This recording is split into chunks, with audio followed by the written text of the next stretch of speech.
The Trojan War originated from a decision taken by the father of the gods, Zeus, along with Themis, in the most ancient years when the humans had become too many and burdened the earth, while at the same time they did not respect the gods. To relieve the earth, Zeus caused the Theban War, during which many people were killed.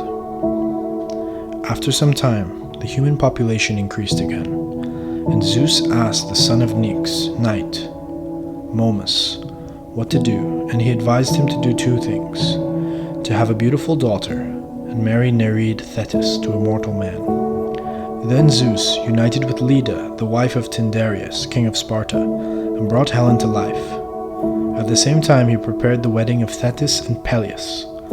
These two events became the reason for the Trojan War to break out, and the death of numerous mortals, so that the earth would be relieved again.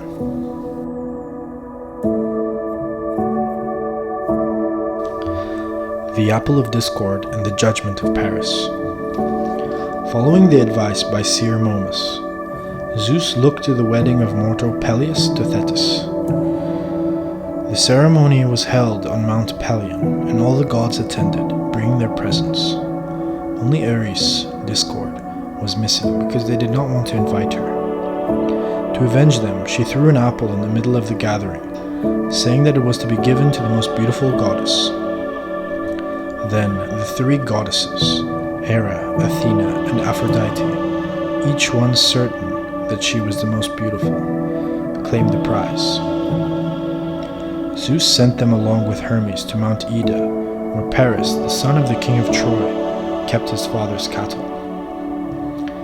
It fell to his lot to decide which of the three was the most beautiful and deserved to win the prize. The goddesses appeared before startled Paris, each demonstrating her talents. According to their attributes, each one promised to bribe him with gifts. If he preferred Hera, she would offer him power and control all of Asia and Europe. If he gave the prize to Athena, the goddess would make him a skillful warrior. And finally, if he chose Aphrodite, she would arrange for him to meet the most beautiful woman in the world. Paris awarded the prize to Aphrodite, displeasing the two other goddesses, who since then became his enemies.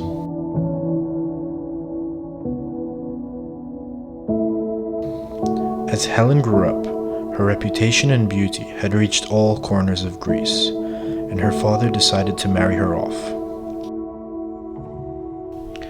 There then appeared the most renowned leaders in Sparta, who competed for her and fought with each other. For fear that if he chose one of the suitors to become Helen's husband, the rest would become his enemies, Tyndareus had an idea. Before choosing the husband-to-be, he thought of requiring the rest of them to promise that, if anyone ever dared offend or violently remove Helen from her husband, they would altogether punish him. The suitors willingly swore the required oath, as each of them believed he would be the one to win Helen. Having no idea then, of course, how much this oath would cost them.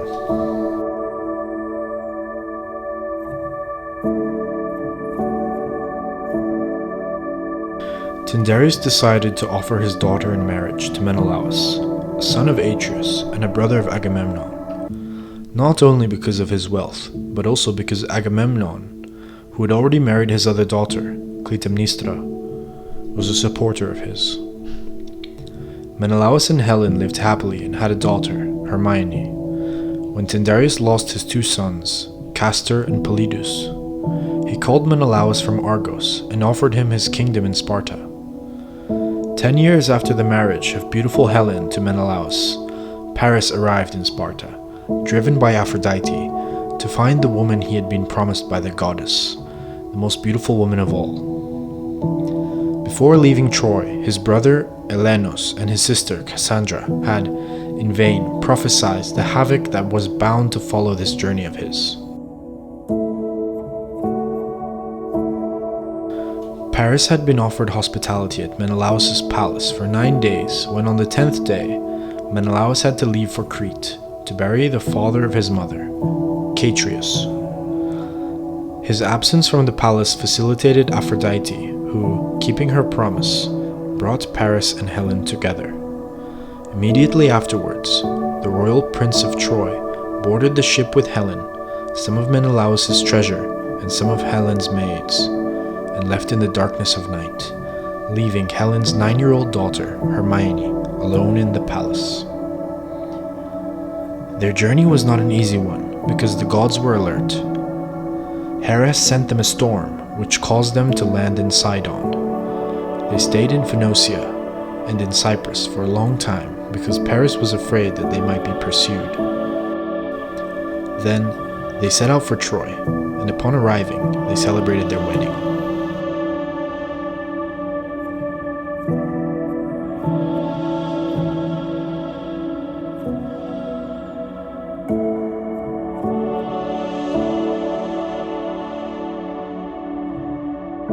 After Helen's abduction by Paris and their elopement, Menelaus was informed on what happened in his home. When he returned and found it empty, he left for Mycenae to meet his brother Agamemnon and require that he gathered up the leaders of Greece in order to march out with their army and their fleet to retrieve Helen.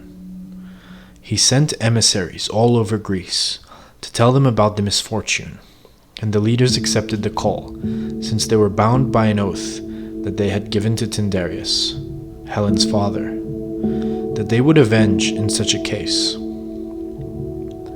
And while the leaders were preparing, Menelaus went to Pylos to find Nestor, the eldest and wisest of all the leaders, to ask him to travel together and recruit Odysseus and Achilles, 2 of the heroes of the Trojan War. They were not bound by the oath, because Odysseus had not asked for Helen's hand, and Achilles was still a child at the time.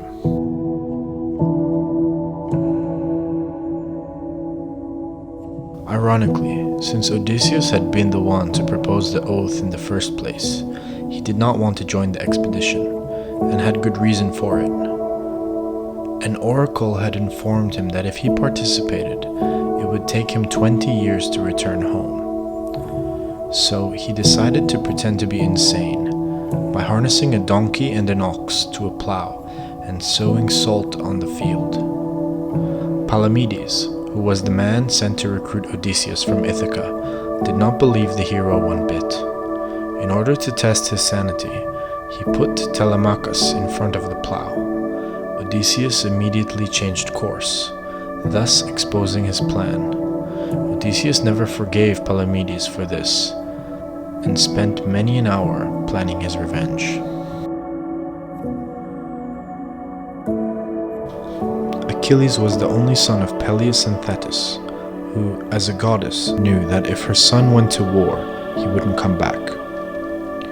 When her son was 9 years old, she sent him to Skyros, to King Lycomedes, so as to be raised with his daughters, wearing women's clothes. There he was given the name Pyrrha, because he was fair-haired. As he grew up in women's quarters, Achilles fell in love with one of the daughters of Lycomedes, Deidamia, and had a son, Neoptolemus. A seer named Calchas prophesied that without Achilles the Achaeans would never conquer Troy. They searched for him everywhere, but when they asked Lycomedes for him, he denied that Achilles was in his palace. Witty Odysseus, disguised as a merchant, went to the women's quarters pretending to sell textiles to the daughters. Among them he had hidden certain weapons, which Achilles, upon seeing them, grabbed, and thus he revealed his identity. After this, he also had to promise that he would lead the Myrmidons of Phthia to Troy. The gathering site for all the leaders was Aulis in Boeotia, where their troops and fleet started to muster.